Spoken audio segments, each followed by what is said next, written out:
Tu ne porteras point de faux témoignages contre ton prochain. Livre de l'Exode, chapitre 20, verset 16. Au travers de cette vidéo, différents passages de plusieurs prédications vous dévoileront la vision d'un pasteur envers les chrétiens. Certains passages sont courts, d'autres plus longs, et envers certains chrétiens sont attentatoires à l'honneur, diffamatoires et même portent des accusations de racisme. Est-ce là le commandement de Yeshua à ses adeptes? Évangile de Matthieu, chapitre 28 et le verset 20. Apprenez-leur à garder tout ce que je vous ai prescrit.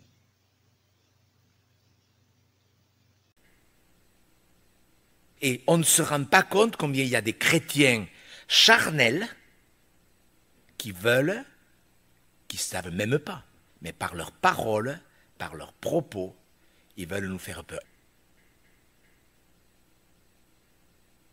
Vous savez, moi je suis quand même attristé quand je vois des chrétiens qui ont 20 ans de conversion,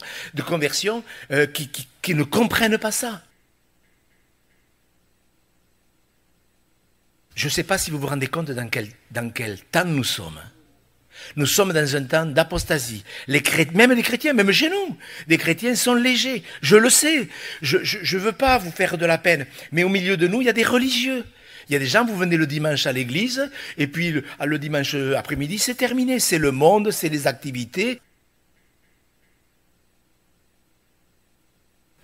Et j'ai remarqué souvent que les chrétiens qui sont dans la confusion, ça mêle les pinceaux, excusez-moi l'expression, et disent n'importe quoi. Parce que je me rends compte que beaucoup de chrétiens ne sont jamais rentrés dans le repos parce qu'ils n'ont pas compris ce que je vais dire maintenant. Il y a des chrétiens, quand ils prient, vous avez vu, ils informent Dieu. Parce que, comme si Dieu n'était pas au courant. Vous êtes d'accord, vous n'êtes pas d'accord. Vous savez, moi je vois tellement des chrétiens qui sont tellement en vrac, mais vraiment en vrac. Et des chrétiens vivent dans l'insouciance. Oui, c'est grave, oui, on est affligé, oui, on sait. Et si vous faites partie de ces gens qui discutent avec Dieu, je vous conseille d'arrêter. Vous savez, moi j'ai vu des chrétiens soi-disant baptisés du Saint-Esprit qui rejetaient ou qui acceptaient parce que ça ne leur convenait pas. Parce que bien sûr, nous sommes meilleurs que les apôtres qui ont rédigé les Saintes Écritures. Combien de chrétiens sont anesthésiés? Combien de chrétiens sont endormis? Combien de chrétiens ont vite choisi quand il faut choisir justement entre un repas et la réunion de prière? Il y a des chrétiens qui sont fous. Ils ne veillent pas, ils ne prient pas, ils n'ont pas le temps de prier.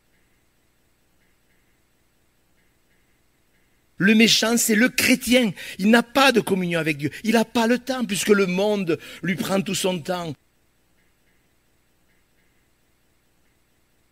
Il y a des chrétiens qui sont dans le scandale. Ils mentent. Vous savez que tous les chrétiens ne croient pas que Jésus est Dieu. Vous le savez ça?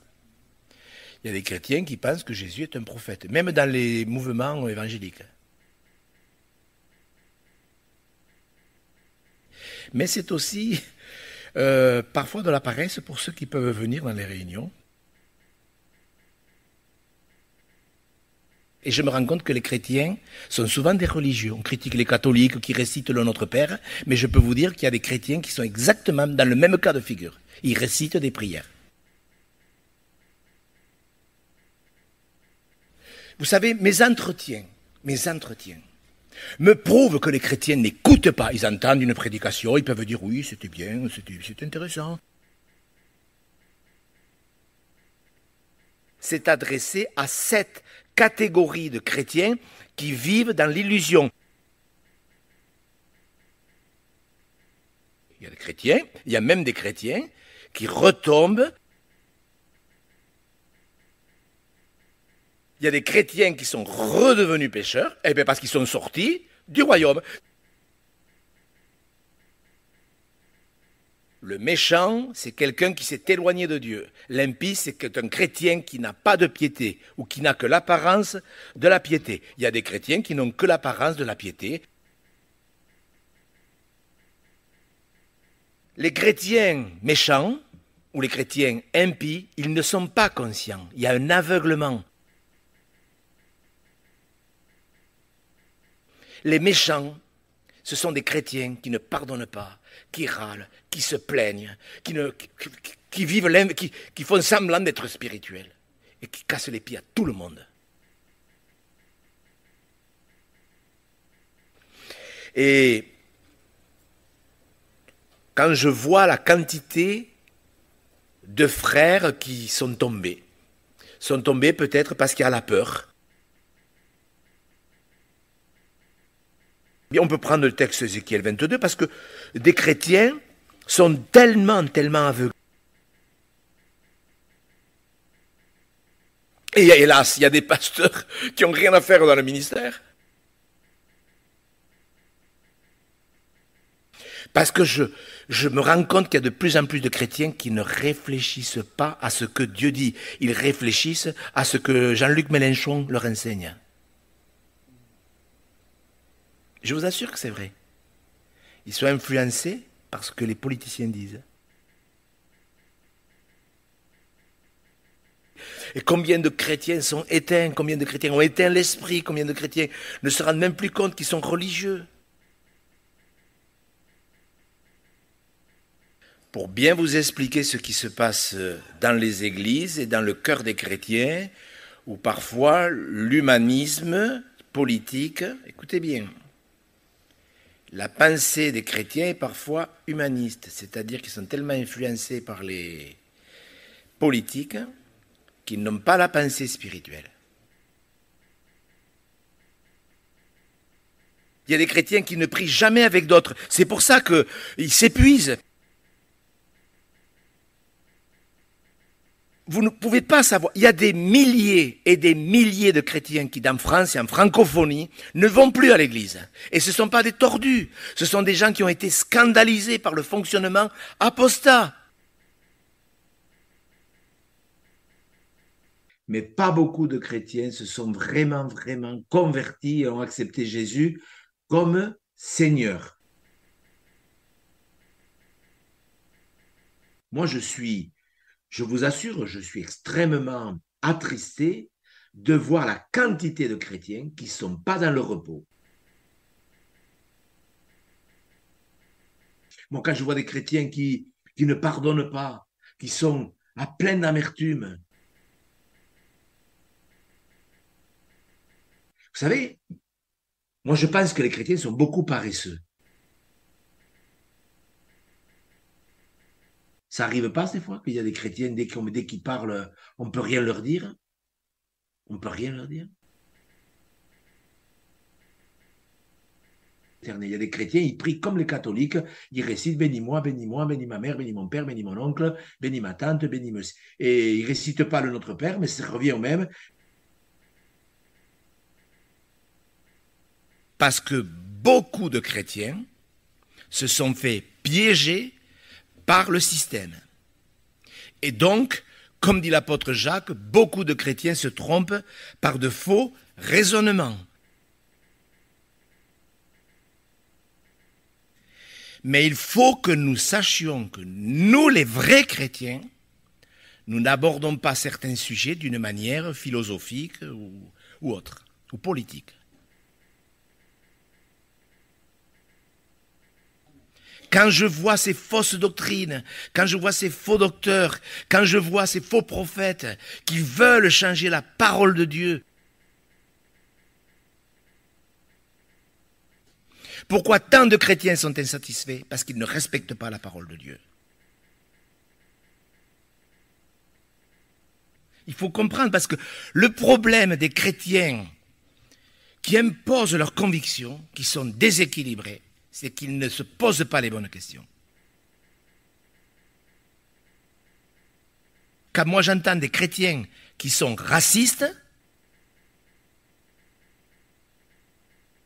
pourquoi il y a tant de misère dans les églises? Je l'ai déjà dit, ce n'est pas le sujet de ce matin, mais parce qu'on a introduit plein de pseudo-chrétiens qui ne sont pas nés de nouveau. Quand j'entends certains chrétiens parler, je me rends compte qu'ils ne sont pas influencés par la parole de Dieu. Ils sont influencés par les politiciens de tous bords, dans l'opposition ou dans le gouvernement actuel. Et quand tout un tas de chrétiens sont obsédés par la puissance des ténèbres, obsédés par le diable, qu'ils arrivent même à mettre le diable au niveau de Dieu, même si des chrétiens n'ont que l'apparence de la piété, nous savons, à force de discuter avec certains chrétiens, on le voit s'ils n'ont que l'apparence de la piété. Il n'y a pas besoin d'avoir un don de discernement particulier. Quand je vois le nombre de chrétiens qui sont racistes, quand je vois le nombre de chrétiens qui n'aiment pas les Noirs, etc. Et je m'adresse aussi aux pasteurs, à tous ces pasteurs qui sont lâches et qui s'imaginent avoir confiance en Dieu et qui ne sont pas capables d'aider les hommes qu'on est en train d'enfoncer. Je dis ça, mes frères et sœurs, parce que je suis quand même attristé de voir des chrétiens racistes. Je sais qu'ici, je ne pense pas qu'il y en ait. La majorité des chrétiens ne connaissent pas le repos parce qu'ils ne reçoivent pas les instructions. Et c'est ce que je voudrais que vous compreniez, que même si vous êtes entouré de chrétiens amers qui ne vous aideront pas et qui peuvent même mettre en danger l'Église. On met en danger l'Église lorsque on commence à vouloir lapider les gens. Là aussi, on pourrait parler, tiens, des chrétiens qui s'arrêtent lorsqu'on devrait poursuivre le combat. Vous voyez ce que je veux dire? Là, je m'adresse en tant que pasteur aux pasteurs. Mais est-ce que vous ne croyez pas qu'il y a des églises entières qui ont besoin de délivrance à cause de l'apostasie? Mais quand même, s'il y a des pasteurs qui m'écoutent, vous ne croyez pas qu'il y aurait besoin de poursuivre pour que non seulement les pécheurs soient délivrés, mais les chrétiens captifs soient délivrés? Parce que quand les chrétiens acceptent l'apostasie, laissez-moi vous dire qu'ils entrent en captivité. Ça, c'est sûr. C'est un sujet qui me préoccupe parce que je vois quand même qu'il y a beaucoup de chrétiens qui se mettent en difficulté à cause de la fatigue spirituelle.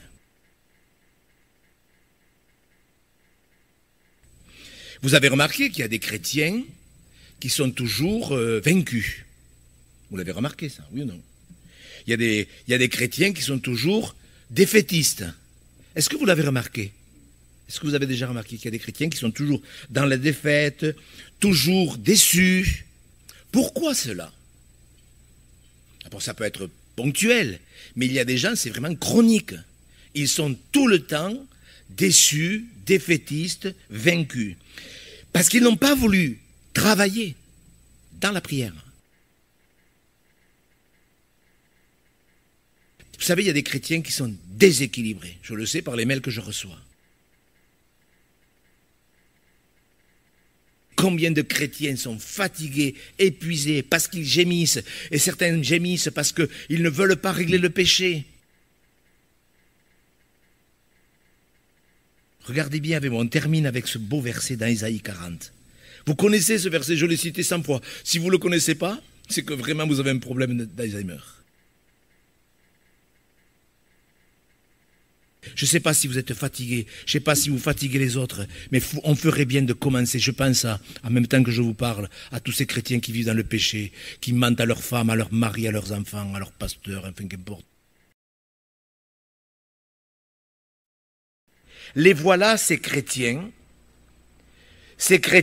superficiels, parce qu'il faut le dire, vous devez savoir à la fin de cette réunion si vous êtes un vainqueur ou si vous êtes un chrétien superficiel. Il faut que vous l'entendiez. Je sais que je vais peut-être mal le dire, mais vous devez le savoir.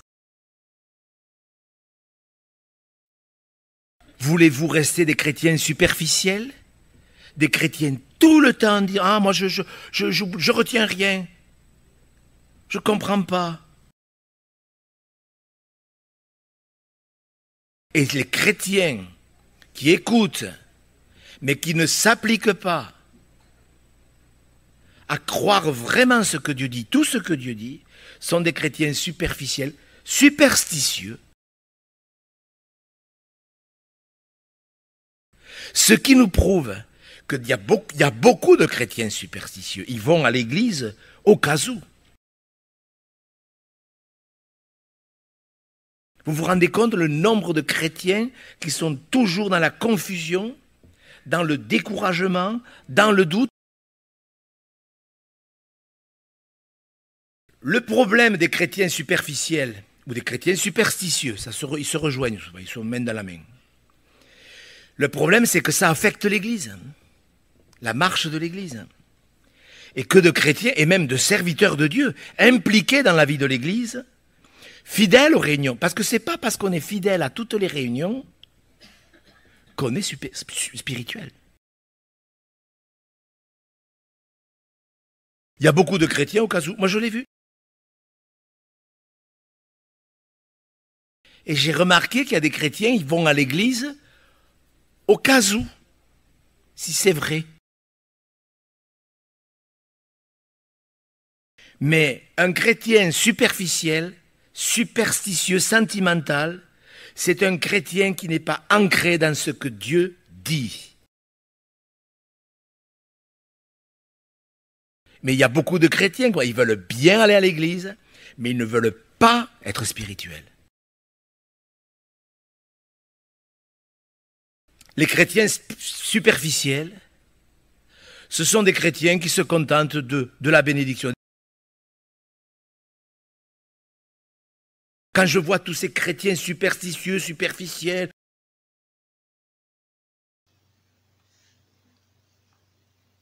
que dire?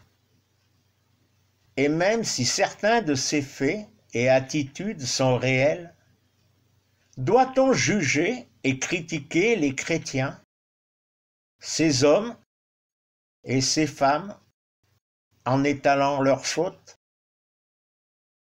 Sommes-nous aptes à juger notre prochain en regardant la paille dans son œil, étant aveuglés par la poutre dans le nôtre? Les pasteurs ont-ils oublié que ce qu'ils faisaient à l'un des plus petits, c'est à Yeshua qu'ils le faisaient?